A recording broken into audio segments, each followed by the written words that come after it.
na pona yo chéri Coco liputa oyo okola tango partout atana fe moseka atana wa moseka atana mosala atana wenze. À 3.5, 4.5 ou 5.5 $, le wax de Maman Moseka vous rend inoubliable. Merci de nous contacter. Non à la balkanisation de la République démocratique du Congo. Le Congo restera un et indivisible.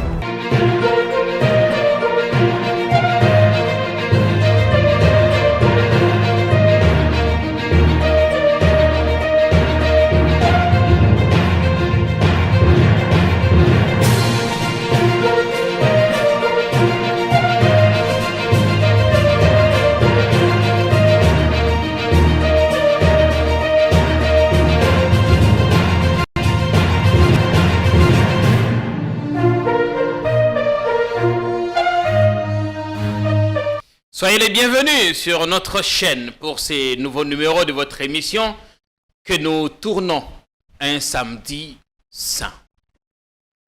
Samedi saint, un jour à forte valeur symbolique dans la vie des chrétiens. Parce qu'évidemment, il est pris entre la mort de Jésus, la résurrection. Le samedi saint, il fait donc place au silence de l'intériorisation, de l'approfondissement des faits et gestes de Jésus. C'est un jour de recueillement. Et nous espérons que vous aurez à passer un excellent week-end pascal jusque demain. Jour de la résurrection de notre Seigneur. L'actu est abondante. Un peu plus tôt, nous avions accordé la parole au numéro 2 du PPRD, Ferdinand Cambéré, qui est venu ici expliquer le fond de ses pensées ou répondre à ceux qui pensent qu'il faut dissoudre le PPRD ou lui retirer son agrément du fait de quelques jeunes de ce parti qui ont rejoint la rébellion de Corneille Nangaa. On clôt la semaine parce qu'on a l'habitude ici, soit on commence la semaine, on la termine avec notre propre débriefing. Aujourd'hui, on va débriefer ensemble avec un éditorialiste qui n'est plus à présenter. Le confrère Patrick Lokala de Télénews, bienvenue sur notre plateau. Merci Jean-Pierre Kayembe. Comment allez-vous? Très très bien, je tiens à vous féliciter pour le travail que vous abattez. Politico en quelques jours déjà au-delà de 10 000 cas, c'est énorme. C'est énorme et les gens continuent à en croire à vous parce que le travail est excellemment bien fait. Merci beaucoup, merci pour le soutien que vous nous avez apporté pendant cette période de critique.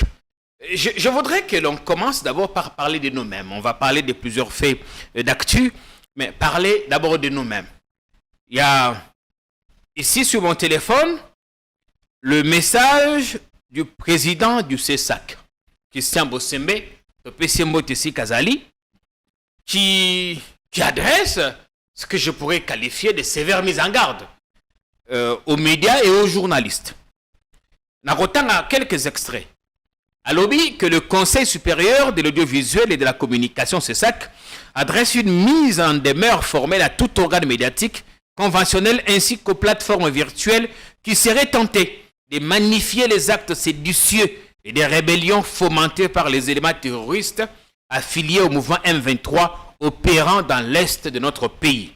Parallèlement, quiconque serait pris à propager sur les réseaux sociaux une apologie déplacée du processus de recrutement de ces agitateurs sera soumis aux mêmes sanctions que les instigateurs eux-mêmes. En fait, on interdit ici la publicité, la promotion de ces actes séditieux.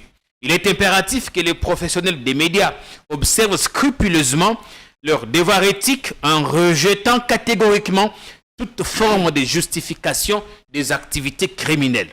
À ma qualité de président du Conseil, investi de la mission de veiller à l'intégrité déontologique des médias, le CESAC n'hésitera pas à engager des mesures sévères à l'égard de toute infraction à ces principes fondamentaux.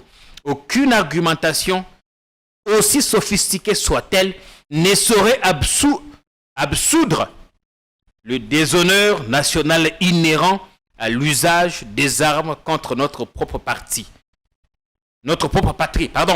Que Dieu bénisse la RDC. Le président du CESAC qui prend le taureau par les cornes, il nous avertit, nous prévient, nous met en demeure. Nous interdit. Tout patriote le ferait. Toute publicité.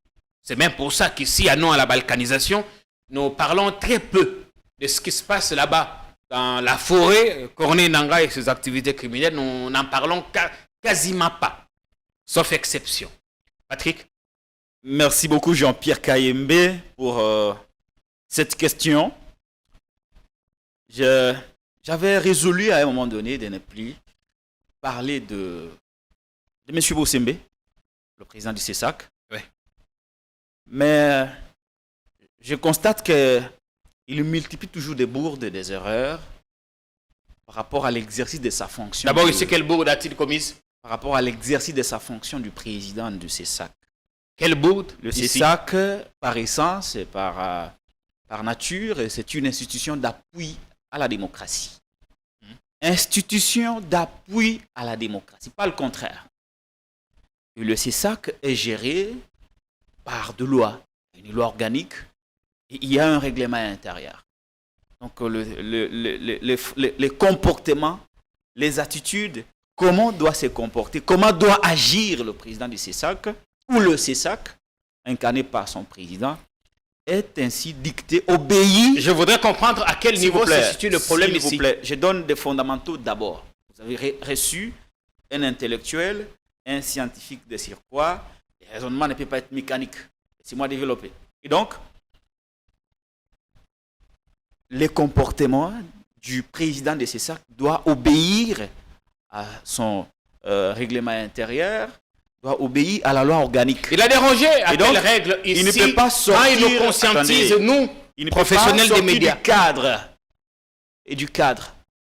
Et il y a une manière appropriée pour le CESAC. On n'a pas beaucoup de décider. Attendez, s'il vous plaît. On n'a pas beaucoup de temps. De décider et de communiquer. Ce que M. Bossembe a fait sur le plan de la communication, on peut l'appeler comment? Sur le plan administratif, on peut l'appeler comment? Le message. Est-ce que c'est une décision? Attendez. Est-ce que c'est une décision de la plénière? Est-ce que c'est un communiqué qui a quelle valeur juridique? C'est cela le problème d'abord. Mais pourquoi vous sentez-vous visé? Non, parce que je ne me sens pas visé, j'analyse. Ici, ce n'est qu'une mise en demeure. Un appel à la conscience professionnelle. La mise en demeure prise par les CESAC doit respecter la procédure, doit respecter les lois du pays, notamment la loi organique et le règlement intérieur. Quelle devrait être la procédure? Quelle est la procédure? Mais là, dans ce que M. Bossembe a mis sur les réseaux sociaux, il n'y a aucune référence de la loi. Sa mise en demeure tire son fondement sur base de quelle loi? Est-ce que vous pouvez me dire dans ces petits messages de M. Bossembe une seule référence faite à la loi? Serait-il sur la base que des médias congolais, s'il vous plaît, là c'est un autre débat, sur la base de laquelle il prend la mise en demeure contre les médias? Il n'y a pas de référence. Il n'y a pas de référence. Ça, c'est de deux la question que vous me posez. Est-ce que le CESAC peut réguler les médias, veiller sur la régulation des médias, les contenus médiatiques diffusés en temps de guerre ou en temps d'agression? J'ai dit oui. Mais comment? La manière de faire du CESAC doit obéir aux lois. Mais ce que M. Bossembe a fait est contraire à la loi. Jusque-là, vous ne démontrez pas. Parce que dans son communiqué, il ne fait pas référence. Sur base de quel pouvoir dit-il à l'opinion ou aux médias d'adopter ces comportements? Ce n'est pas ses émotions. Il écrit un texte, il dit non, faites ce que j'ai écrit. Ce qu'il écrit doit provenir de ce que la loi lui donne comme pouvoir. En tant que dans son petit message, attendez, dans son petit message, il fait référence à quelle loi? C'est cela le débat scientifique que je voudrais mener avec vous et avec tous ceux qui nous suivent. Parce que les gens risquent de croire que ce n'est pas rien que je le dis. Donc, ce que M. Bossembe a dit n'a aucune conséquence. Ne produira aucune conséquence, ni sur le plan de droit, ni sur le plan de la communication. Il est sorti du cadre. Qu'est-ce qu'il aurait dû faire? Il aurait dû convoquer la plénière. La situation est tellement urgente, la situation est tellement grave que cela nécessite de nous, les Congolais, et de ceux qui nous dirigent, une attitude appropriée. Et chacun en ce qui le concerne, chacun d'entre nous par rapport à ses responsabilités. C'est-à-dire, pour le cas du CESAC, par exemple, on est en face d'une agression, on est en face de quelques Congolais qui quittent le pays pour rejoindre le mouvement rebelle. Et nous le savons très bien par le bon sens, que chacun d'entre nous a le devoir de retenue ou doit tenir compte dans le traitement des informations l'intérêt de l'État, de la patrie. D'où, à mon humble avis, et selon ce qui pourrait être fait, M. Bossembe devrait recourir à la plénière. Convoquer la plénière. Convoquer la plénière, discuter en plénière, et la plénière allait décider et nous pondre une communication avec des références. À ce moment-là, il serait un grand président du CESAC. Mais là, il se comporte en monarque. Le CESAC ne fonctionne pas comme ça. Alors, ça c'est la première leçon. Première leçon.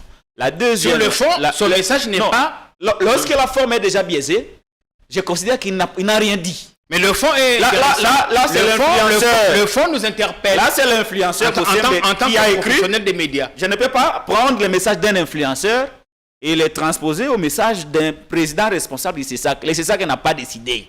Le CESAC n'a pas. Je vous dis que le CESAC n'a pas communiqué. Ça, ce n'est pas le CESAC. Ça, c'est lui seul. Il a écrit ça à partir de quelque part. Il a mis sur les réseaux sociaux. Il est président du CESAC. Bon.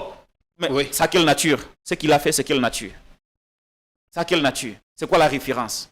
Est-ce que c'est la plénière? Le message du président du CESAC? Non, pas du tout. Qui conscientise. C'est un petit message. Qui conscientise la presse nationale.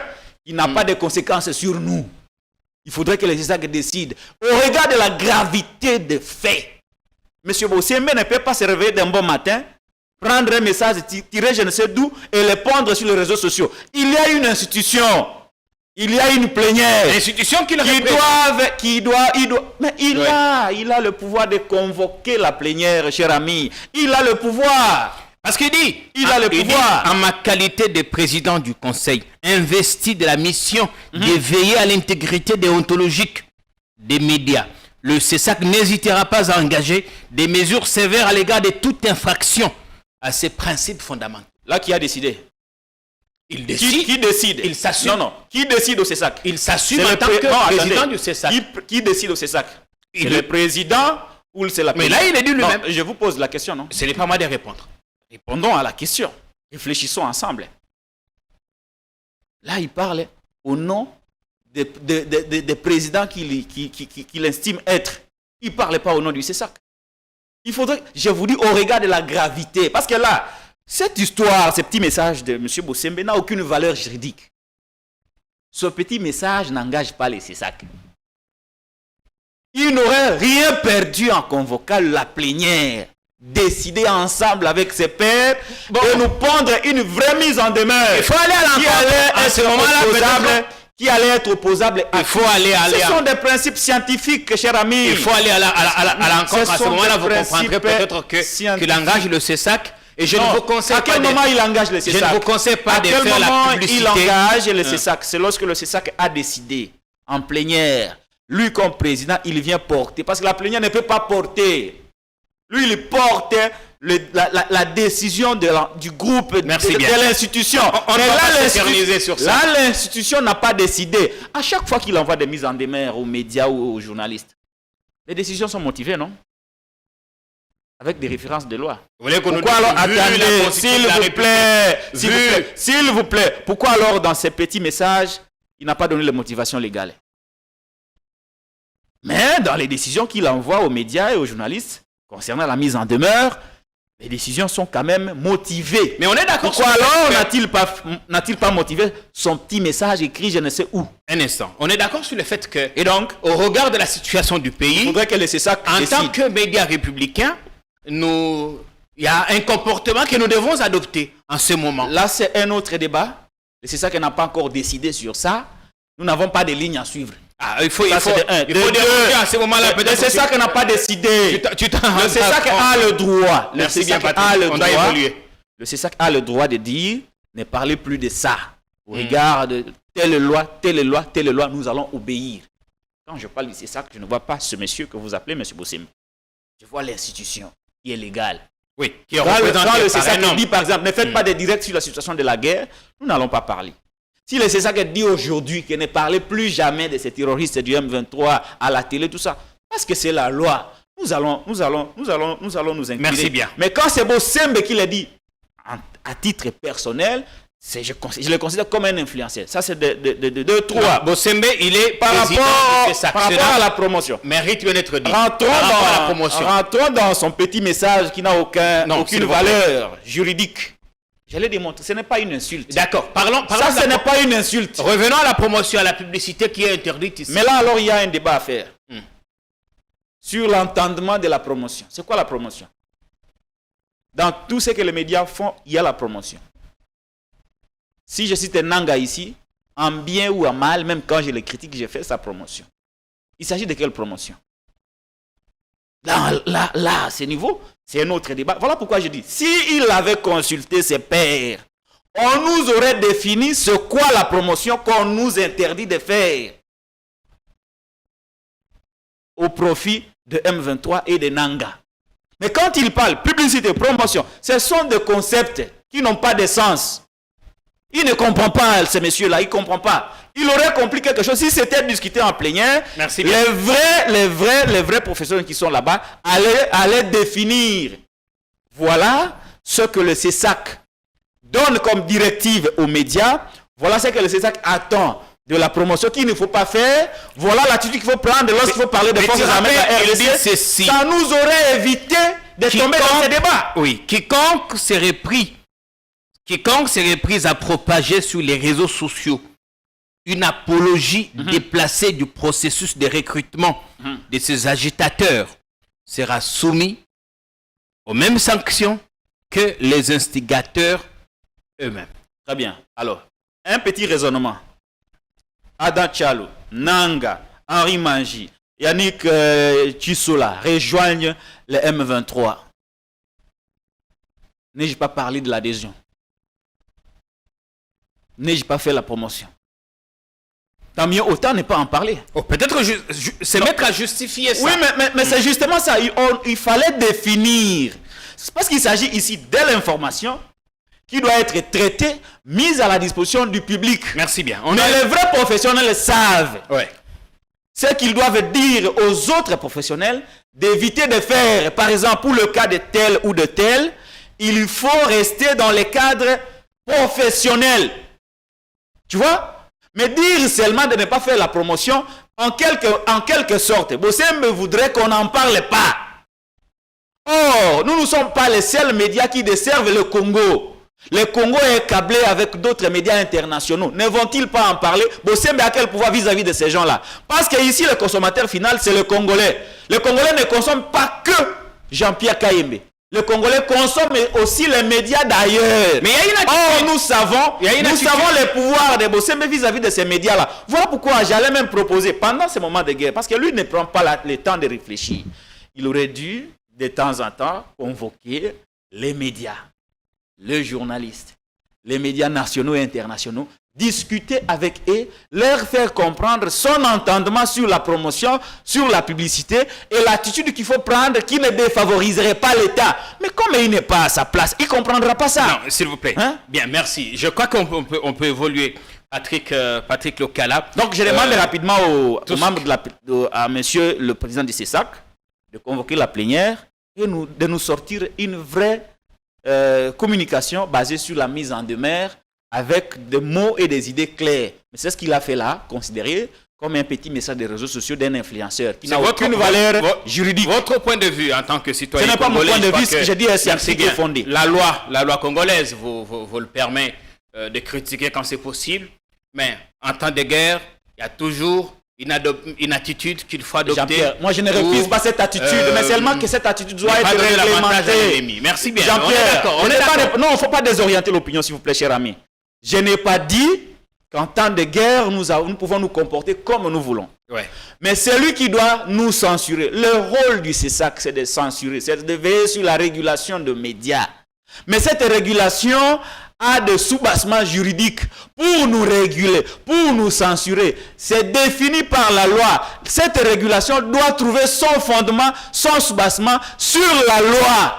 Pas sur ce que M. Bossembe fait. Voilà pourquoi j'ai proposé au président du CESAC de convoquer la plénière pour que la plénière ponde une communication qui aura des motivations légales qui seront opposées à tout le monde. Merci Ce n'est pas ce que vous racontez. Voilà. On peut évoluer. Alors, la dernière info du week-end, on espère que vous passez du bon temps de télé à notre compagnie. On vous demande de continuer à vous abonner sur notre plateforme. Continuez à vous abonner, c'est un clic, hein, ça ne vous prend pas beaucoup de temps, juste cliquer à gauche. Vous vous abonnez, vous activez la cloche des notifications pour ne plus rien manquer. Alors, avec vous, je ne souhaite pas qu'on revienne encore sur ces jeunes gens du PPRD qui rejoignent Corneille Nangaa. On peut toujours dire un mot. Si vous avez... Oui, Jean-Pierre. Il faut dire ici que je suis très opposé à toute idée de rébellion. Moi, je suis un lumumbiste nationaliste. Lumumba avait, avec les pères de l'indépendance, il faut les noter, obtenu l'indépendance. Ils n'avaient pas d'armes, avec leurs idées, avec le soutien populaire.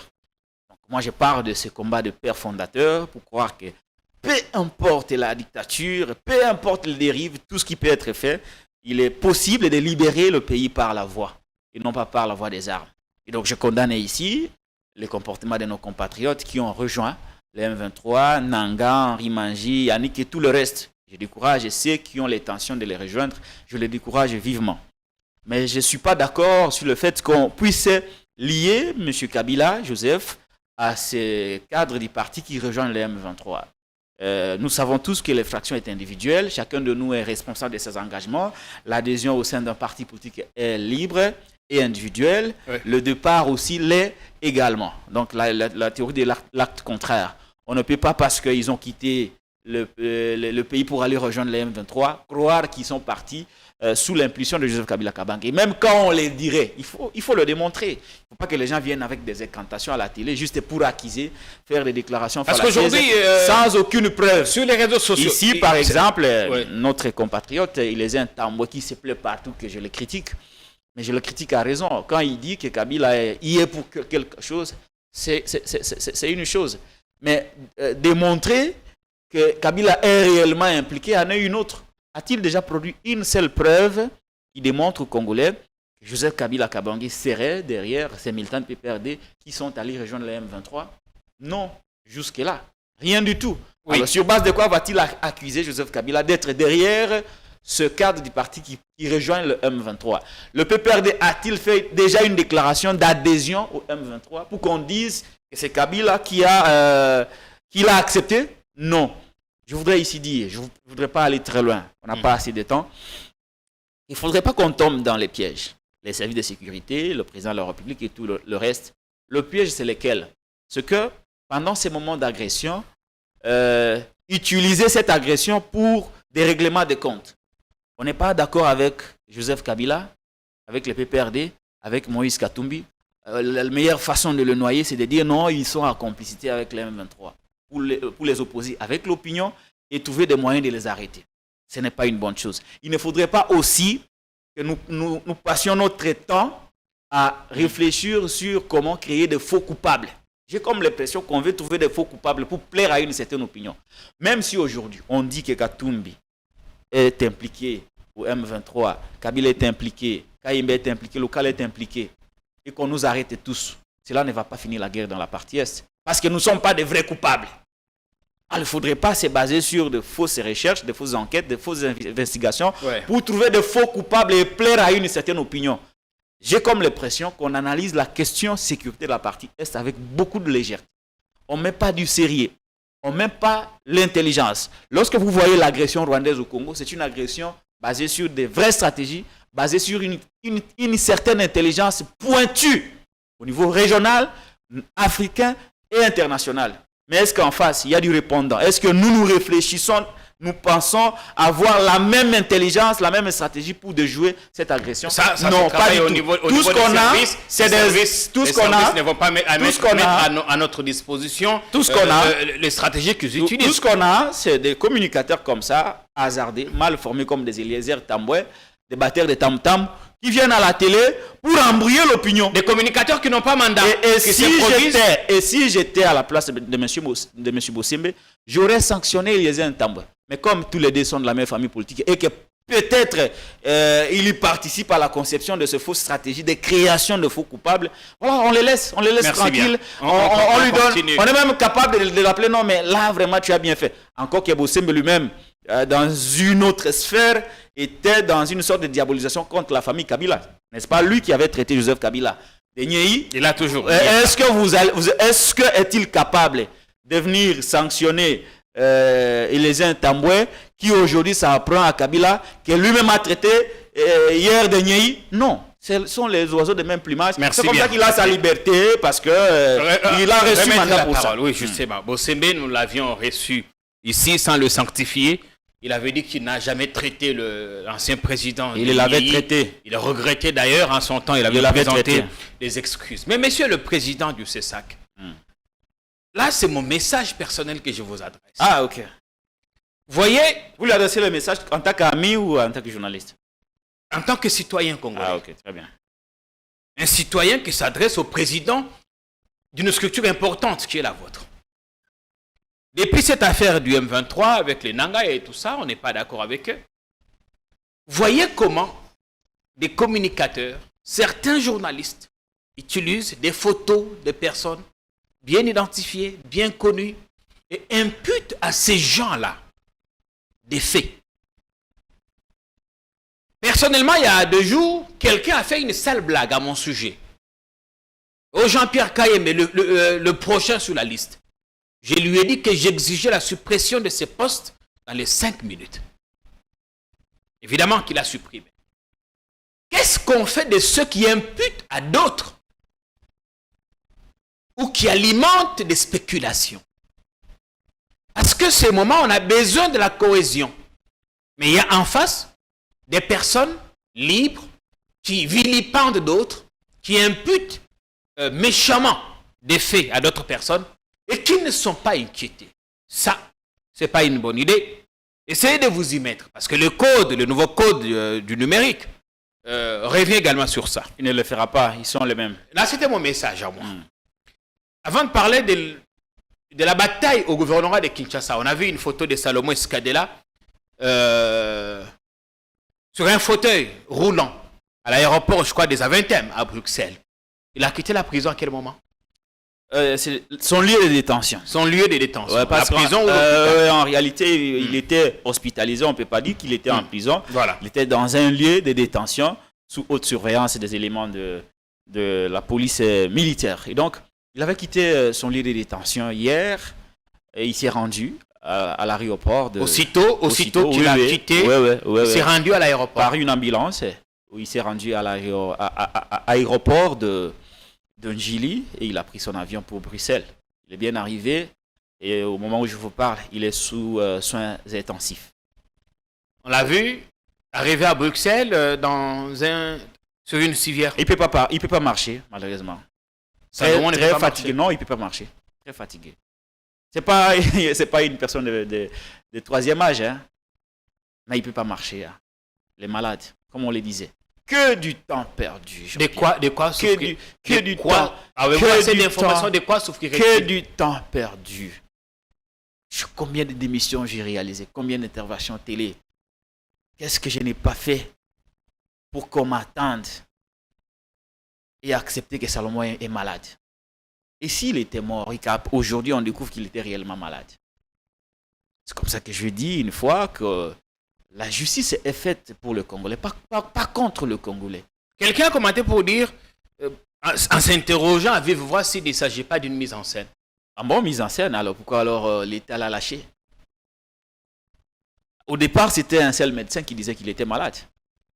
Mais je rappelle ici que la même cour qui l'incrimine, qui le juge, avait requis une expertise d'une dizaine de médecins des différents hôpitaux ici à Kinshasa. Tous, à l'unanimité, avaient déclaré que Salomon est malade. Non seulement qu'il est malade, qu'il ne peut pas être pris en charge par les hôpitaux congolais.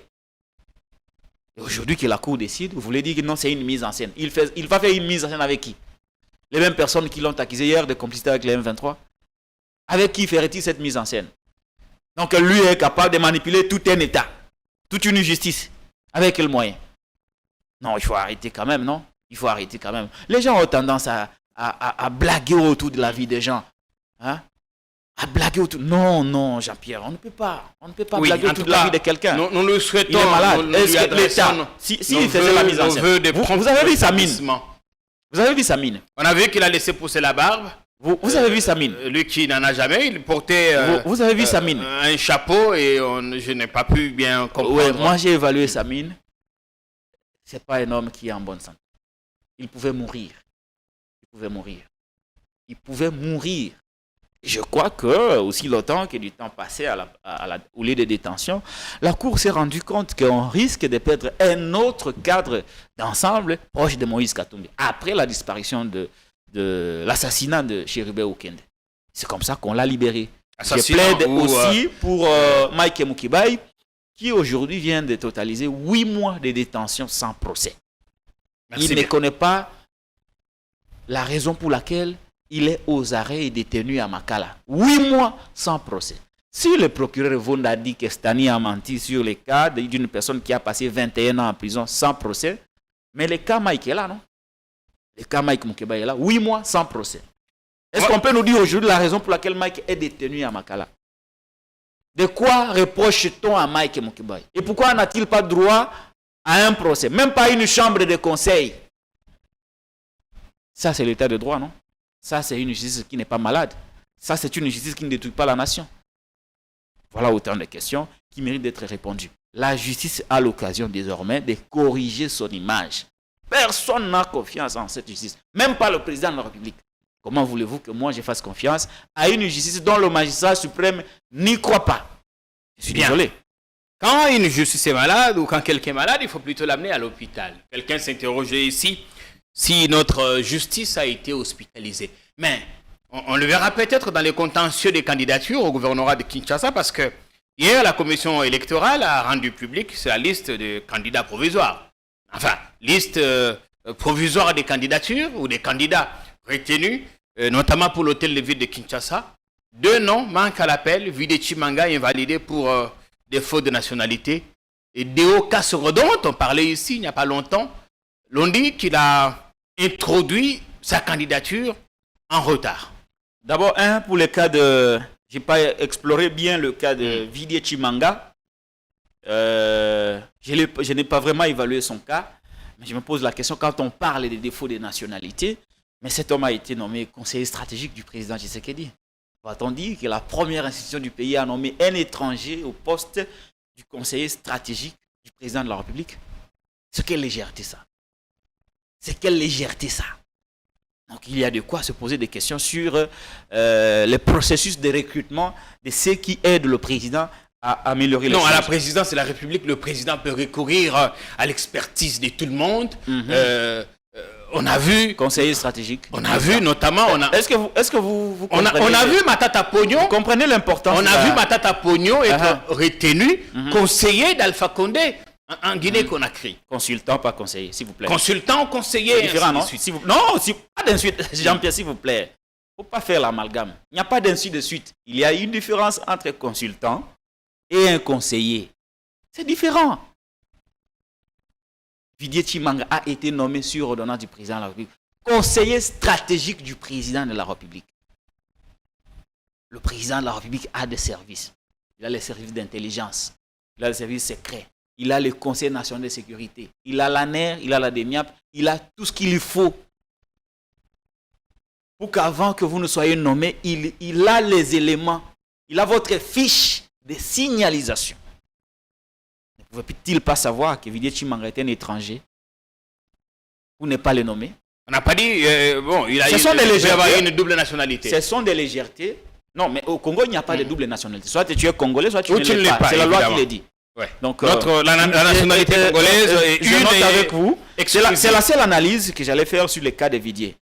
En dehors de ça, c'est quelqu'un qui a une intelligence et qui a aussi un homme d'affaires qui pouvait aussi amener quelque chose dans la vie.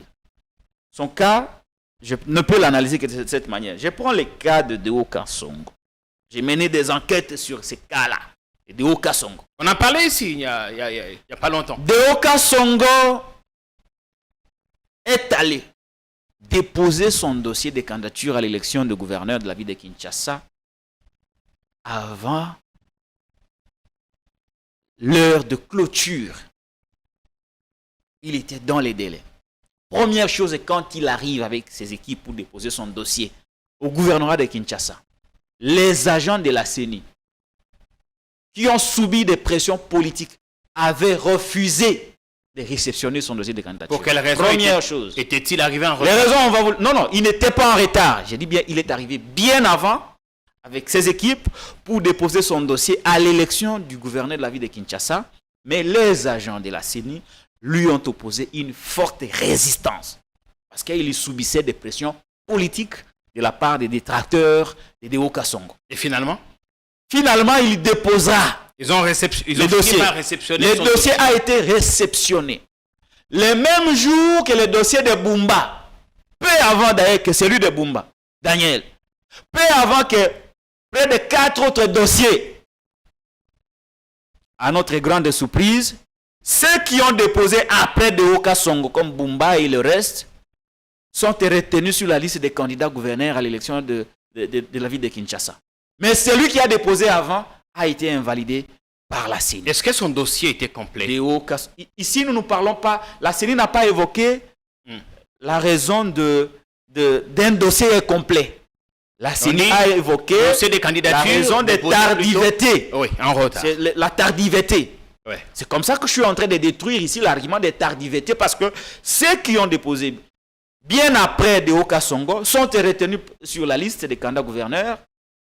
Mais lui qui a déposé avant eux est écarté, est décalé, est invalidé par la Commission électorale nationale indépendante. Pour nous, l'opinion congolaise en général et l'opinion quinoise en particulier, nous considérons que c'est une sorte d'acharnement contre Deo Kasongo. Pourquoi? Premier élément. Deuxième élément.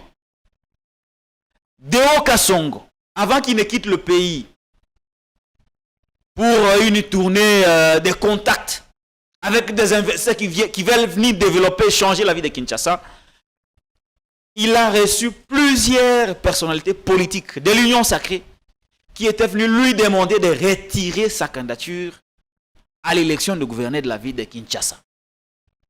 Vous vous imaginez, les membres de l'Union sacrée viennent visiter Deo Kasongo pour les dissuader de retirer sa candidature à l'élection de gouverneur de la ville de Kinshasa.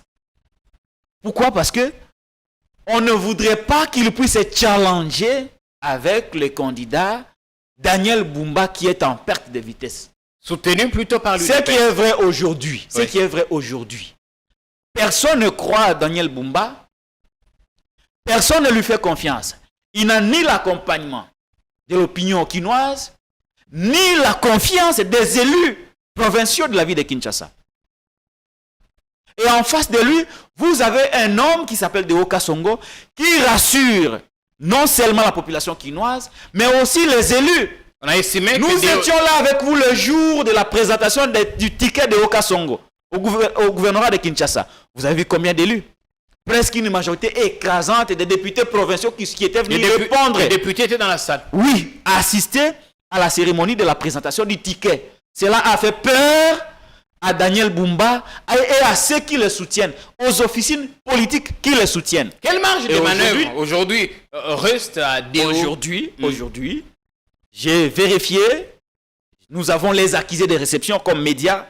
Deo Kasongo n'a pas déposé son dossier de candidature à l'élection de gouverneur de la ville de Kinshasa. Là, vous répétez. Je précise et j'insiste, je ne répète pas, j'insiste. Il n'a pas déposé en retard, il a déposé à temps. Mais comme on a travaillé avec certains agents de la CENI pour l'invalider, Deo Kasongo a déjà recruté un collectif d'avocats solide qui déposera ce lundi 1er avril. Il va déposer son recours. Devant les instances judiciaires pour qu'il soit réintégré sur la liste des candidats gouverneurs à l'élection de Kinshasa. Ça, c'est un autre élément. Le dernier élément, c'est lequel? Pourquoi est-ce qu'on veut gagner les élections avant les élections? Une compétition électorale ne se joue pas dans un bureau. Une compétition électorale se joue dans les urnes. Ouais. Pourquoi est-ce qu'on veut éviter la confrontation avec Deoka Songo dans les urnes? Pourquoi est-ce qu'on veut se servir de la CENI? On dit qu'il a de l'ombre pour écarter Deoka Songo. C'est là justement qu'il y a en contradiction avec la volonté de Félix Tshisekedi, qui n'a pas eu peur des élections, qui n'a pas eu peur de Martin Fayulu, qui n'a pas eu peur de Mukwege, qui n'a pas eu peur de Moïse Katumbi Chapwe. Vous vous rappelez les tentacules qu'il y a eu autour de l'invalidation de Moïse Katumbi Chapwe? Il y en a qui pensaient à l'union sacrée, que la victoire de Félix Tshisekedi passerait par l'invalidation de Moïse Katumbi Chapwe. Félix a dit non, s'il faut les battre, c'est dans les urnes. Et aujourd'hui, après les élections, il les a gagnés. Ceux qui pensaient qu'ils pouvaient invalider Katumbi pour laisser la voie libre à Félix Tshisekedi ont déchanté. Pourquoi alors ceux qui soutiennent Daniel Bumba pensent que la meilleure façon d'aider le président, c'est d'écarter quelqu'un avant le jeu? C'est un comportement antidémocratique.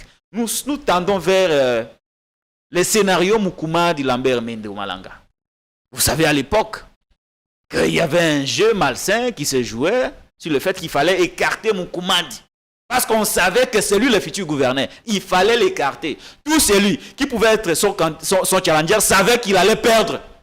Pour ne pas perdre, la meilleure façon de l'écarter était... La meilleure façon de le gagner était de l'écarter avant les élections. Mais il a fini par l'emporter. Il a fini par l'emporter. Je pense aujourd'hui, d'après mon observation, que c'est le cas de Deoka Songo. Daniel Bumba, les autres là, pensent qu'aller avec Deoka Songo dans les urnes, ce serait une peine perdue. Ils seront battus à plate coupure. Mais la meilleure façon d'éviter de se faire battre dans les urnes par Deoka Songo, c'est de l'écarter. Et ils mettent en contribution une institution d'appui à la démocratie qu'on appelle la CENI. Et donc, nous pensons aujourd'hui que la justice va faire un effort d'améliorer toujours son image. Merci pour bien. Qu'on ne donne pas raison à ceux qui disent que cette justice est malade, pour qu'on ne donne pas raison à ceux qui pensent tout haut que cette justice détruit la nation. Voilà une opportunité pour notre justice de démontrer à la face du monde que Deoka Songo est victime d'un acharnement politique qui a conduit à son invalidation au niveau de la CENI et que la justice pense de manière régulière qu'il mérite d'être là parce qu'il a déposé son dossier à temps et que ce dossier est complet. Contrairement, pour chuter au dossier de Daniel Bumba, je vous fais une révélation. Daniel Bumba a déposé son dossier de candidat gouverneur de Kinshasa sans avoir payé les 10 millions de dollars américains de caution. En principe, il devrait être invalidé. Comment pouvez-vous dire à l'opinion que Daniel Bumba dépose son dossier sans avoir payé la caution de 10 millions de dollars? Comment pouvez-vous dire à l'opinion que Daniel Bumba n'a pas payé sa caution de 10 millions de francs congolais, mais il est retenu sur la liste, bien que le dossier ait été complet, parce qu'il n'a pas payé les frais évalués à 10 millions de francs congolais, mais que celui qui a non seulement payé les frais de caution, mais aussi a déposé à temps, bien avant que Daniel Bumba est aujourd'hui invalidé. Et vous voulez que la justice puisse cautionner ça. Nous osons croire que cette fois-ci, le droit sera dit et que Daniel Bumba n'a plus d'occasion.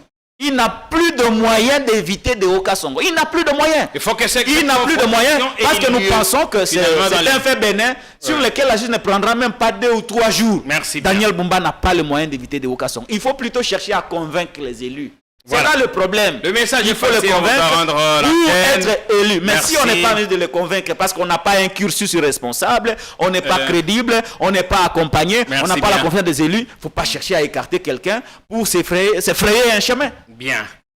Notre CENI, nous n'avons pas encore oublié le scénario, le passé douloureux de la domination des députés.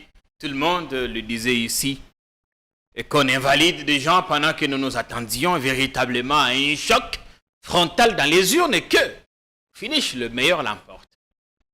Nous pensons nous aussi que Deo a un bien meilleur profil et qu'il peut bien nous surprendre de façon agréable. En attendant, nous restons suspendus aux lèvres des juges dans l'espoir qu'ils diront le droit, le bon droit. À tous et à chacun, un bon week-end. Pascal, portez-vous bien. À ce lundi pour un nouveau numéro. Salut.